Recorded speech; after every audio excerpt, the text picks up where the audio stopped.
What's up everyone, it's Kai-san here again and welcome back to the next episode for our Path of Exile tutorial. We did level up. Um, I had to go back to some parts before Merve because I didn't really record everything that I wanted for the last episode, so I had to level up while doing this. And we will allocate our skill point right here. We are level 17 right now. I will go into strength here, so we're still going up for all the way to coordination here.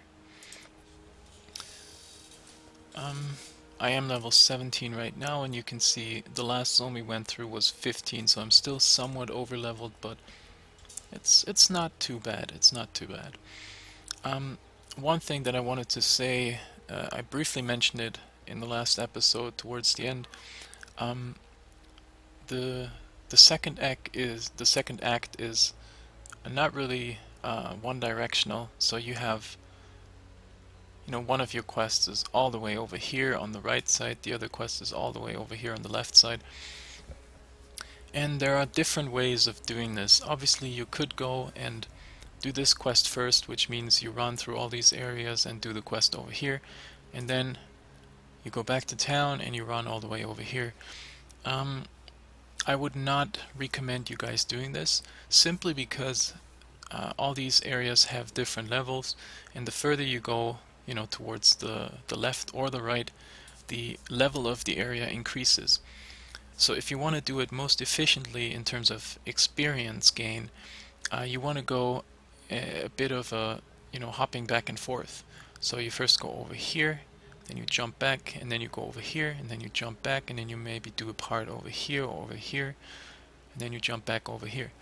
So that's most efficient, and I will show you guys how I usually do it and what I think is the most efficient way of doing it. Some people might do it differently, but I'm going to show you how I do it. One more thing that I want to mention is that it will be different if you're in a group. If you play solo, you have to run everything yourself. If you're in a group, at this point it makes a lot of sense to split up so that one part of the group can go to the right, one part can go to the left, and get waypoints over here and over here, and then you can just exchange waypoints, and that will make the progression a lot faster. There's two small things that I wanted to show you guys real quick. First of all, you have a notice board here again, and as you can see, all of the groups here are in Act 2. So basically, if you want to join a public party of a certain act, you first have to go to the town in that act. Because if I would go back to Lion-Eye's Watch in Act 1, I cannot go to the notice board and join a party for Act 2. So I have to be here to, for example, join one for Chamber of Sins, which we will see relatively quickly what that zone is all about. And another thing is that with a very recent patch, Path of Exile added something to the stash, which is a highlight function. And what you can do with this is, for example, if you're looking for flasks, you could just type flask, and it will just highlight all the flasks you have. Or more specifically, you are looking for an item with cold resistance or cold damage. And you can see there's some cold resist on here, some cold resist on here. So this feature, I think, is really cool. It might not be as fundamental if you only have 4 stash tabs, but if you have more than 4 and you're really looking for a specific item and you're like, oh my god, where's this with cold resistance, in which stash tab is it? It makes your life so much easier. So that was a really cool addition. Alright, having said that, we will just progress, and what I usually do is I start on the right side and I start with the old fields. So here we have leapers. We already know leapers. Oh, okay, so this is a new type of monster. We have big bears. They're called bone crushers. This one is accurate, and all of these bears in this area use Enduring Cry. Enduring Cry is a defensive skill, you can see that there's something going around him, like these charges around his body, and those charges are endurance charges, which make him more durable. So this is basically increasing physical resistance. And also they use cleave as a main attack, and cleave is what you can see if they attack in a swiping motion, basically from left to right. They have a normal attack and they also have sweep. That was sweep right there. So that's an attack that is AoE based.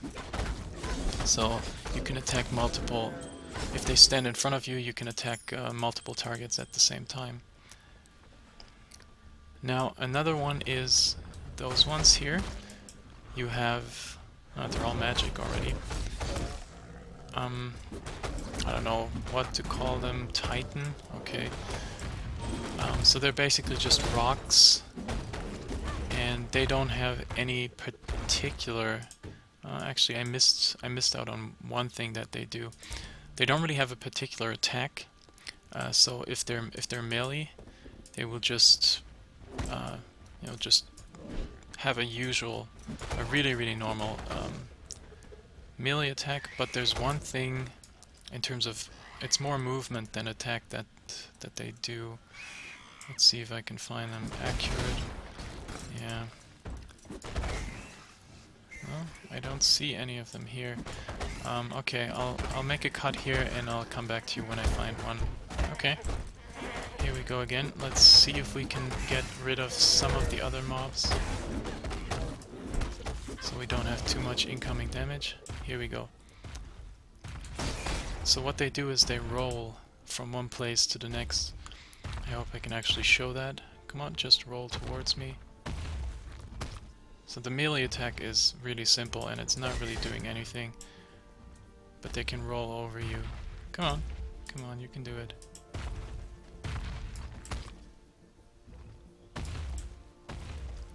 And every time I want to show you guys something, it's really not working out.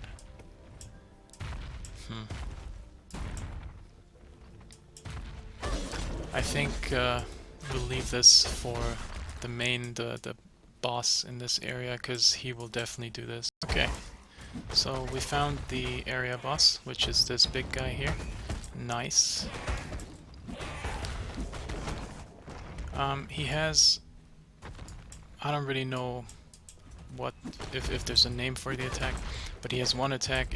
Oh, here we go. So that's the roll that I wanted to show you guys. That's the one thing that also the smaller ones have, and if he rolls over you, it does deal some damage to you. And then he has another one where he kind of hits the ground and summons these tiny little erosive rubbles that will walk towards you and attack you as well.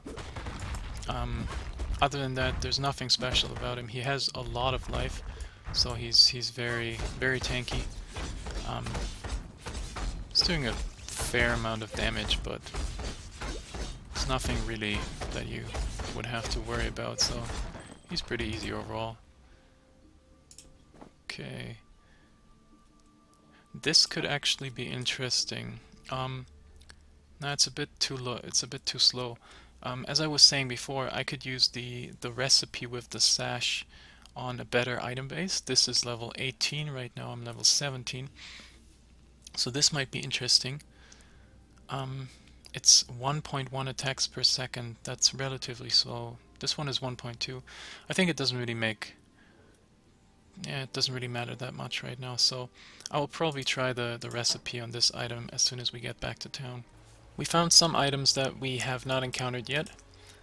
One of them is Jade Amulet. Jade Amulet is basically the same as Amber, only for a different attribute. There is a third one that we will eventually find for intelligence as well. Then we found a gold ring.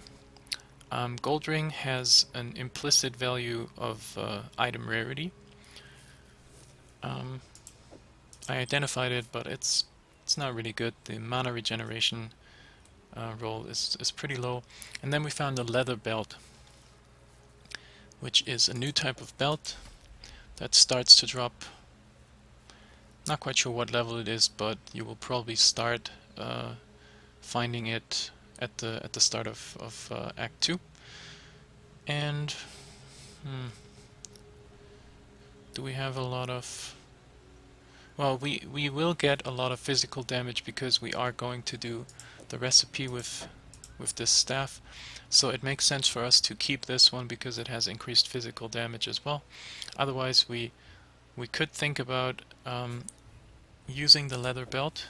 You know, having it transmuted, so using a transmute on this leather belt, because it is almost a perfect roll. The life total goes from 30 to 40, so this is definitely not bad. But since we get the new weapon, we can keep it in here, but we don't necessarily need it right now. We'll get rid of this, and at the same time we can take this whetstone and the blue rustic sash and get our weapon. So right now it's 20 to 61, and now we have 31 to 96. And if you compare that to the weapon that we have right now, that's a lot of damage. Let's sell this as well. Accept. Okay. And sadly we only get one socket on it. Now we will definitely use an augmentation on this one, and we get cast speed, which is completely useless. Attack speed would have been nice, but since we're not using it with spells, cast speed is very, very much wasted on this item.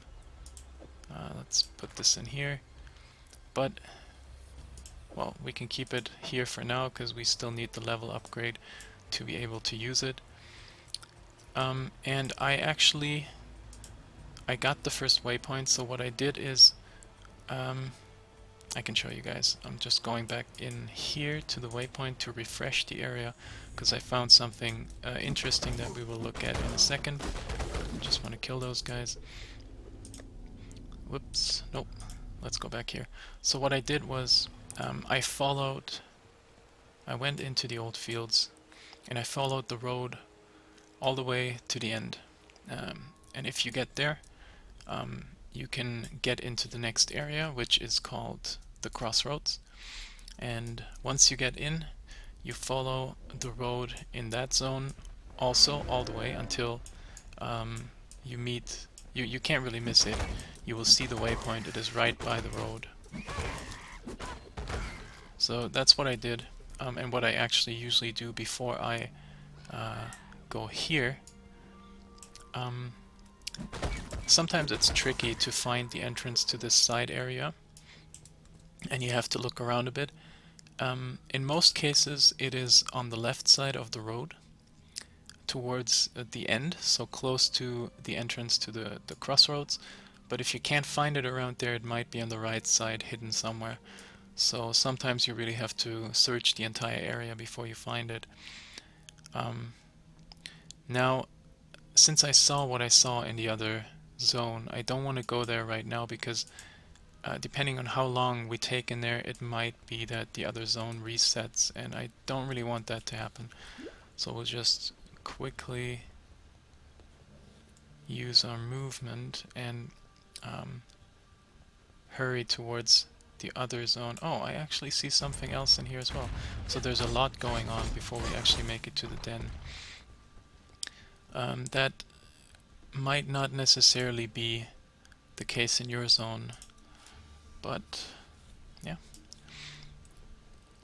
I was lucky to find masters all over the place.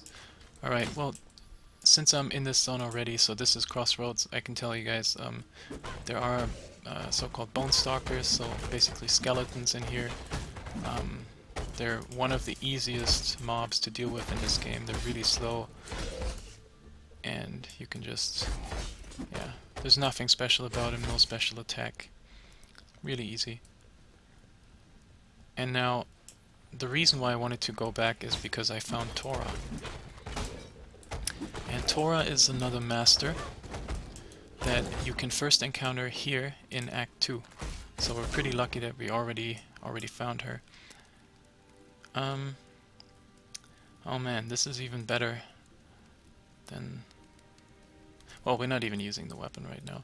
In terms of links, this would be really nice, but the links, I'm thinking about the recipe that we just did, but the links would be different anyway after this.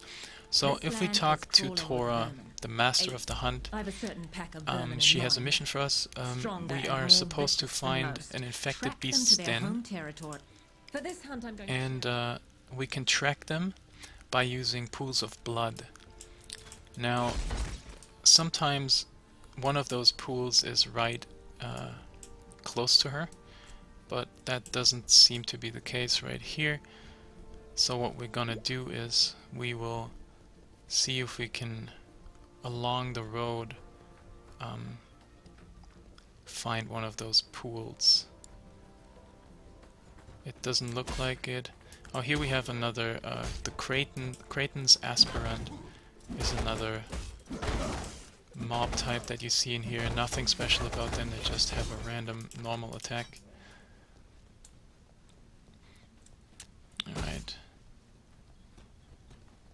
Oh, and there's a strongbox. Oh man, there's so much stuff to do. I'll get back to you guys when I find the monsters. Alright, so I didn't find the monsters, but at least I found a hint. As I said earlier, you have to look out for pools of blood, and they kind of show you where you have to go. So this right here is that pool of blood, and you can see that you get this arrow pointing in the direction where you find the monsters, or in this case, the beast's den. So let's go there. By the way, we did level up, so I quickly went back to town to get more damage. This is 42.3 right now, and with this one we jumped to 60, roughly 62. So you can see that this is a huge increase. That's 150% of the damage that we did before. So this should be really, really big. And we also have the skill, or the point that we can allocate here. We get some more dexterity. And going back to Crossroads. Alright, here we found it. The Reeking Den. So this is where the monsters are. You can also see it as this big red blob on the map. And once you found it, let's go in. These dens can become quite dangerous as you get Tora to higher levels. So there's a certain amount of monsters in here, and we can try to... Oh, I already hear something. So it's infected watchers right in here, and there's a lot of just normal ones. Sometimes they're white mobs, sometimes they're magic mobs, and then there's one special one. I think it's called mutated mob, and that's the one you have to be careful about. You can see it right there. It's the blue one. So it looks different, and it is quite a bit stronger than the rest of them. In this case, it's actually, with the Watchers, it's not that hard. So this guy, the Mutated Watcher, he's not too hard, because he has no additional skills, actually. Well, actually he does. Okay, so let me explain what he does. He charges up as well. If you get hit by this charge up, it obviously deals quite a bit more damage to you than the ones from the smaller ones. It will blind you as well. The skill where he moves around is called Lightning Warp, and it is a lightning skill as well. And what it does is you can teleport yourself with it, but it also deals damage to enemies, both where you start the spell and where you end up afterwards. So it has an AoE component, and the ball that just goes into that direction there right now, that's so-called ball lightning. That's also a lightning based skill. So okay, having said that, I'm way too tanky. There's, okay, so I completed the quest with killing this guy. There's apparently that was all the mobs in here. Oh, I just had to. Interesting. So that was... Usually you have to kill all the monsters in here. Okay, so I had to. Yeah, I was wondering about that. So you have to kill all the monsters in here, and then you have to report back to Tora. So in this case, she's all the way over here, and I'll cut you guys back in when I'm back there. Alright, here we are. We made it back to Tora, and when we speak to her, she's obviously happy, and we get the reputation with her. That was, as you can see, this was, if you remember, we maybe made it to halfway through level 1 with, what's his face? The two masters in Act 1. With Haku, for example, with the first quest that we did for him. Now we get a lot more XP because the amount of XP or reputation, whatever you want to call it, with the masters that you get is based on what the zone level is. So the higher the zone is where you do a certain mission in, the more reputation you get for it. So that's why we got a bit more here. Okay, now I'm actually going over to the blacksmith strongbox and show you guys what that's all about. Okay, here we are. And the blacksmith strongbox is different from all we've seen so far is just a normal strongbox. Blacksmith strongbox means that all the items that drop from this box will be items that influence quality. What that means is it will be armor scraps, blacksmith whetstones. We already saw the baubles, and there's two more, but it's highly unlikely that they drop from this one because it's so low level. If you find a blacksmith strongbox, what you want to do usually is you want to make it better. If it's a white one, you want to make it magic. That's usually what I do. For the normal strongboxes, I don't really care. You could make them magic as well, but nah, I don't think they're really worth it. So here, I'm actually going to use a transmute on it. Contains 3 additional rare items. I will augment it as well. The thing here is that for every magic strongbox, there will be one benevolent attribute, so one attribute that is good for you, and that's already the 3 additional rare items. So the next one that I will get on here is something that is trying to kill me, most likely. So let's see what it is.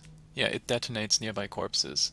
So if you already have the positive one, then you could potentially decide to, not use the augmentation on it.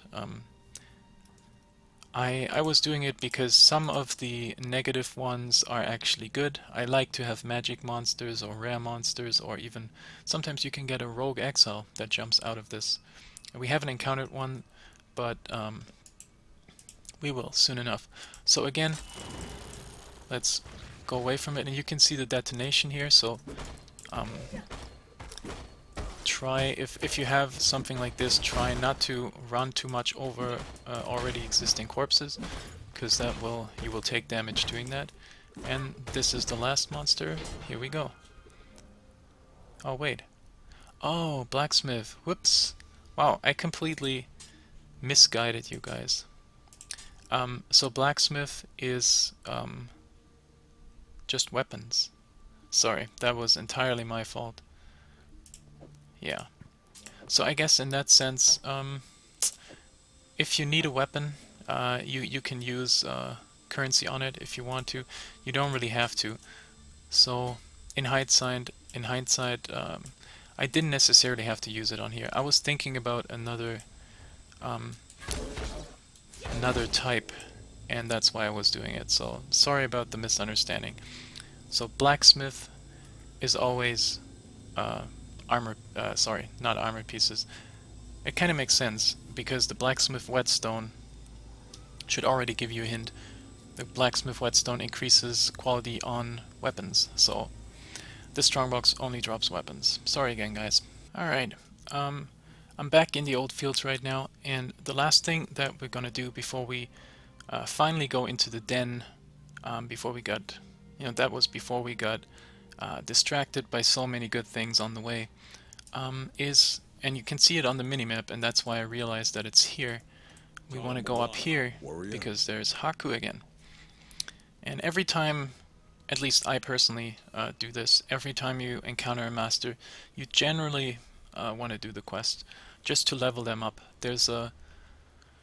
Um, there's quite a few benefits to leveling them up, and we will shortly see that. Potentially, nah, we need one of them at level 3, and then we can start see the benefits.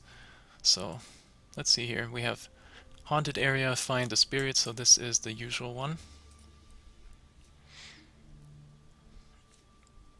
Let's load in.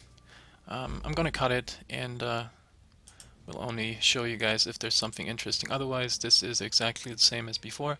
You run towards the end of the area, you kill the totem, you take the spirit, and you run back. Well, I'm just coming in here. We have Cutthroat in here that is trying to run away from us. Okay, we got him. I thought you guys wanted to see this. Ooh, and we get an alchemy. Nice drop. I'm not sure if you guys saw this type of attribute on a monster before. Allies regenerate life. We saw it on a totem, but not on a monster. But it's basically the same. You can see that he slowly regenerates life, and all the monsters around him would regenerate life as well. Okay, here we are back, and you can already see that there's some new stuff going on here. This is Boka, and we haven't seen Boka. He's using SRS, which is Summon Raging Spirits. That we already saw. This is just a different visual effect. We saw it in Act 1 when we were fighting Fairgraves. He was using the same. Let's kill those undead. And he's using something similar to also what we've seen before with what's it called? We had a lightning-based, like these, you know, these circles on the floor. We had a lightning-based one and a cold-based one that we've seen so far, and all of his attacks are fire-based, so that's the only difference. So what you do, you try to evade the damage, just, you know, keep moving, and yeah, shouldn't be too hard. Yeah, there we go. So this was Boka, so that was basically a new mission. And then you just get the spirit and get out of here. Oh, and we have something here on our way back that we haven't seen before. This time some monsters will be spawned from time to time, like here. You know, we could fight them if we wanted to, but I usually just disregard them and just run back as quick as possible. If some of them are in your way, if you have to go through a doorway and they block the door, obviously kill them, but otherwise, you know, just ignore them and run back. And we did exactly that, and we're actually really close to level 3 now, which is really cool. I'm really looking forward to having one of the masters get to level 3. Alright, so we'll finally enter the den. It has taken us a long time to get here, but I'm really happy to have encountered all those masters. So this is a pretty dark place, as you can see, and here you one type of monsters are cave skitters. They're just spiders that jump up. There's nothing special about them. They just have this pretty harmless melee attack. Again, they might get a bit more dangerous in a pack, and there's usually a couple of them around, but they're not really to be feared. Cave beasts, we've seen the beasts before. Nothing special about them. I don't think these ones even use cleave, so you don't really have to be too worried about them. Oh, one thing that I wanted to mention is, alright, leave me in peace for 1 second. As I went along, I actually updated the items that I have on my second weapon slot. Not necessarily in terms of putting good items on here, but both of them have 3 sockets now. And I think that's important because if you do that consistently, 3 sockets right now, once we find items with 4, no, actually you can't. So the maximum level of sockets on a one-handed weapon or a shield is 3. So this is the maximum. So we have the best available here right now. If we're looking for a two-handed weapon, the maximum number of sockets is 6, so we could always find an upgrade. But if you have 3, that's usually better than a two-hander, because if you need, you know, let's say I need, instead of a green socket open, I need a blue socket open, then I could just find a weapon that has green, green, blue, and then I could just socket a blue one here. So it makes you a bit more flexible in terms of which items you actually want to level up. Okay, I just wanted to mention that. And let's see if we can quickly find any other mob types in here. Oh yeah, okay. Well, we know these ones. We already seen them. They ignite the ground on death. And we have a level up right here. And now we get coordination. Okay, somebody's attacking us. 12% attack speed, which is great. The cast speed we don't really care about, but it's part of the package deal. And 20 dexterity, which is also really cool. So let's get that. Nice. And I'm gonna cut here, and yeah, if I find any more monsters that are worth mentioning, I'll let you guys know. Okay, so once you come, you usually come along, you know, a corridor, and then you see some stones and a somewhat larger room. You have found the boss of the area, the Great White Beast. And if you look to the right here, you can see that this is an optional quest. Whoa, yeah, he hits quite hard. This is an optional quest, kill the Great White Beast. So he doesn't really have any special attacks, but he hits quite hard, and he has extra life, so it takes you a while to beat him down. I would, especially with Spectral Throw, I would just, you know, attack move as usual. Just keep him at range. He can't really do anything, and just let your whirling weapons do the work right here. And once he's done, you completed the quest, and at the end of this big room, you will find the way out, and you're back into in the old fields. And now, if you already have the waypoint, that's why I get the waypoint first. If you already have the waypoint, you can just exit to character selection and go back in. So you don't have to run back to town, you don't have to use a portal. This is actually even faster than a portal. So that's what I usually do. And once you get to town, Yina has a reward for killing that beast. And you can choose between 3 different belts. Heavy belt is strength, leather is life, and chain is energy shield. So this really depends on the build that you're running. If you're going with more of a caster, energy shield is usually good. If you're a melee character, or let's say you're not a melee character but you're still life-based, then life is good. If you're a melee character and you are looking for physical damage, then a strength-based is actually really good, because, let's skip this for now. I don't think I have actually talked about this. Strength as an attribute gives you 2 things. 2 strength give you 1 life, so in this case that's 34 life that I get from the strength that I accumulated, and per 5 strength you gain 1% increased melee physical damage. So that means right now I have 12% increased. And if you get this, you help us, and we help you. This reward, yes? the strength belt, that means that if you think back on it, it's 5%. So this is roughly another 6% increased physical damage that you deal with this belt. And it's 1 life per 2 strength, so it's roughly 14 life instead of 28 here. Since I am doing mainly physical, I will get the strength belt. Just to get back on this one, the other 2 are also have their benefits.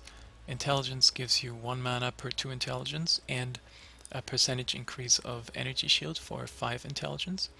And dexterity gives you accuracy and 1% evasion, increased evasion for 5 dexterity.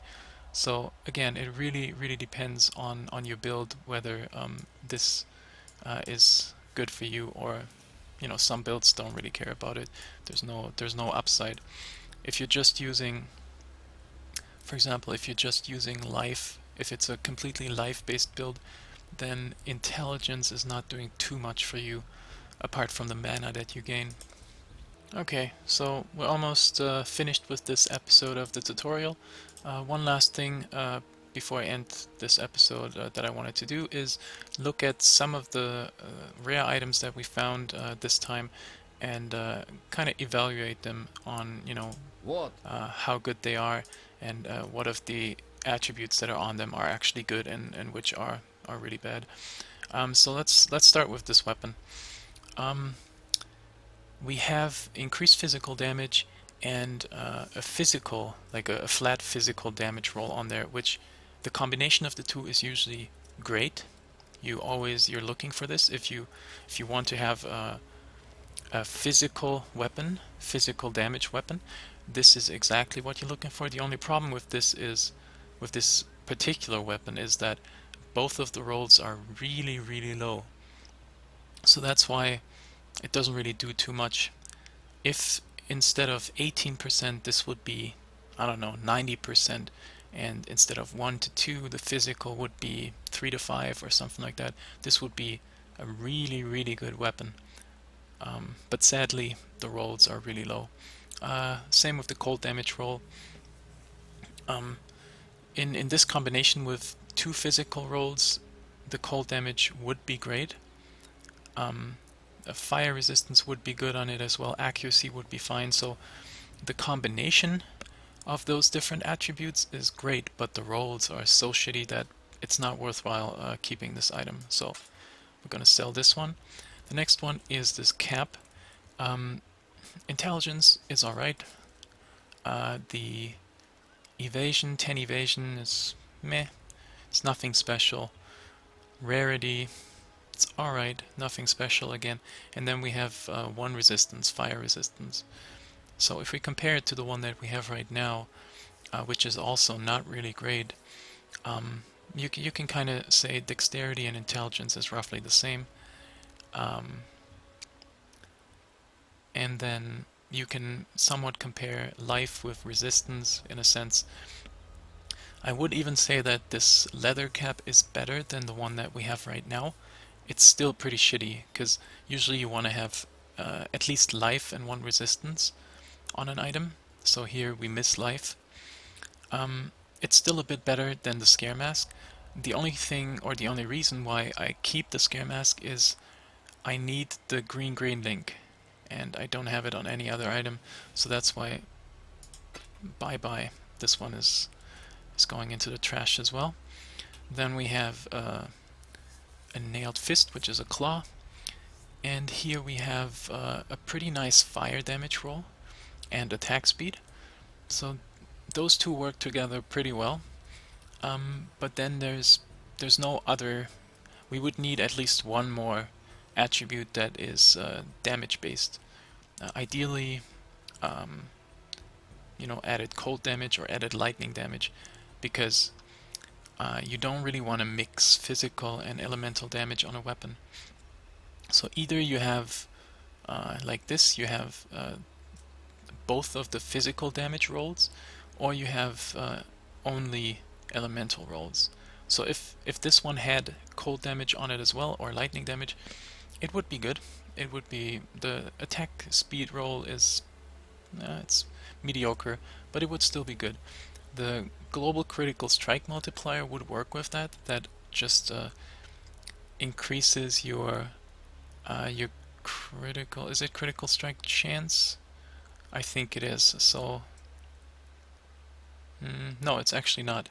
Critical strike chance is still 6.5. So this would increase your damage if you crit the multiplier, and accuracy would be fine as well. So this is basically missing a stat. That's why it's not really good and goes into the trash.